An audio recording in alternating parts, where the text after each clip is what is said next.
Managing Geospatial Data using ArcGIS. Part 7. Adding a second data frame to the map document. In the previous video, you explored the ArcMap user interface.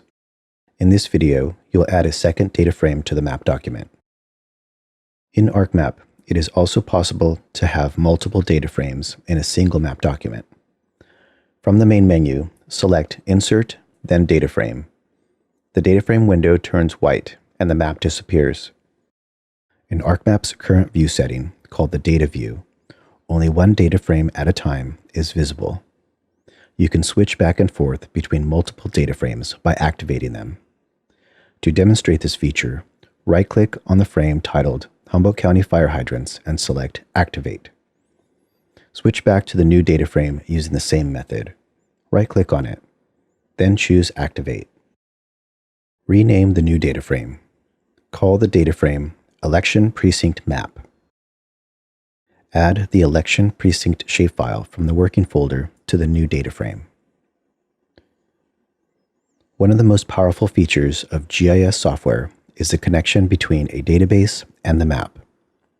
Each shapefile comes with a database table.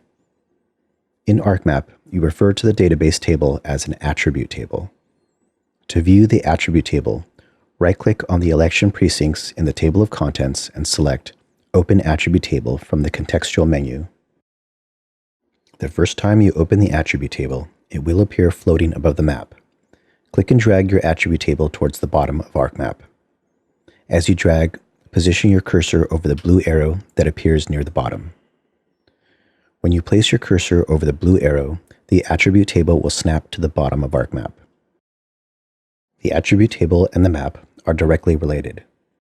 The attribute table represents each point, line, or polygon feature on the map as a record or row in the attribute table. If you select a feature on the map, a corresponding record gets highlighted in the attribute table. If you select a record on the attribute table, ArcMap highlights the corresponding feature on the map. To demonstrate this behavior, click the gray box on the left side of the attribute table for the record that says 50R under the precinct field.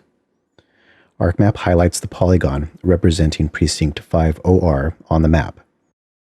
On the Tools toolbar, click the Select Features tool. The icon looks like a white arrow over a blue and white square. On the map, click the polygon just right of precinct 50R. ArcMap highlights the polygon on the map and the record for precinct 5KT-1 in the attribute table. On the Tools toolbar, click on Clear Selected Features. The icon looks like a white square.